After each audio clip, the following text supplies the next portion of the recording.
Well, hey there, I'm your host Jake, and today I'm here to show you how to attach Volkite culverin bits onto the Horus Heresy Contemptor Dreadnought.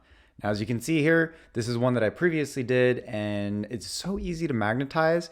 This is all the new hotness in a lot of lists that have been coming up in 9th edition, so let's dive right into it. Of course, you're going to need the tools. These are the tools that I use, just basic clippers, the mold line remover, which a lot of people seem to have issues on. I love it personally. And of course, the Volkite culverin bits. If you need a hookup on these, I can point you in the right direction. Just shoot me a contact here. Obviously, you're also going to need a Horus Heresy Contemptor Dreadnought kit. Everything comes on one sprue. It's pretty cool, pretty easy, very straightforward. So let's dive right into building. You can watch me build and fast forward. Just follow the instructions. It's not that hard. I like to clean mold lines as I go. It just makes things a little bit easier rather than having them in hard to reach places, but ultimately it doesn't matter anyways because typically you won't even see it when it's painted up. Now that you've got the body built, you are going to want to locate the two sets of arms. So we're going to be using these bits right here. You are going to have to clip off some of the pieces, but we're here to build Volkite Contemptors. So that's all right. The next step is dry fitting. I highly suggest always dry fitting your models. But yeah, just put these two parts together, and pretty much where we're going to snip is where let's call it the forearm connects so that it fits flush with the actual shoulder socket. So just very carefully, you're going to want to clip around the edges, locate the point on one side or on both sides as well, and just clip it. Doesn't really need to be that clean as of yet. So do the same thing on the other side and it should dry fit in place nicely together.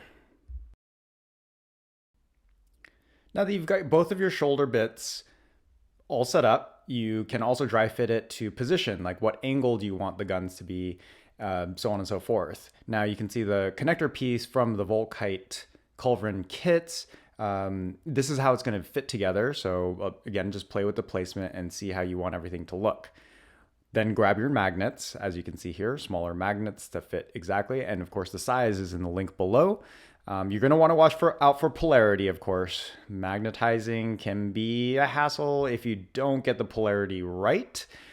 And so yeah, pretty much all you do on the first shoulder that fits, that has the hole cut out here, is you're going to want to super glue, and very specifically, plastic glue will obviously not work on magnets, but you're going to want to super glue around the rim of it and try to dab a little bit in. As you can see, I really like using the gel-based Loctite super glue. Just makes things a little bit easier for control here.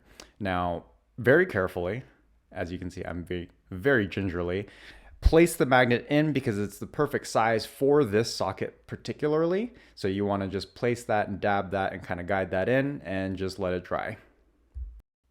While you're waiting for that part to dry, then you grab the connector piece and of course the correct orientation of the magnet that you have separately organized, and just dab some super glue in here. And this is probably the most difficult stage of this entire conversion process or magnetization process, and you'll see why here shortly. So carefully get in that magnet, try to drop it in like this. And of course I missed a little bit, and now I am thinking here in the background, I'm scrambling. This is not good. I need to reposition it, but I finally got it out. Not a fan of this stage at all. Sometimes if your hands are shaky, you can use like maybe some plastic tweezers. That might help a little bit. Pretty much what I used, and it was just like a plastic bit or a bit of a sprue that I had laying around. So once you get it in place and positioned properly, you are good to go. We're coming up on the final steps here, so now grab all the other bits, the rest of your bits. Now that the super glue has dried from all the magnet pieces, you do want to test that out to make sure you have the right polarity. It should snap in. Obviously, if it's the incorrect polarities, it's going to push away from each other. So again, with the dry fitting, big on the dry fitting, if sometimes these bits need a little bit of a shave down, go ahead and do so. Not that difficult to do, but once it's fitting properly, you want to start super gluing everything together to get the pieces in place. So again, here you have flexibility to angle them down, angle them up, and then of course add on the wire bits. This one is can be also a little bit of a delicate piece, but nothing too serious at the end of the day. So yeah, just keep on going and, watch out for dry times. Super glue does take a second or two. Then once everything's dry, you want to grab your Dreadnought's body and make a final decision on what type of angle you want the shoulders to be at.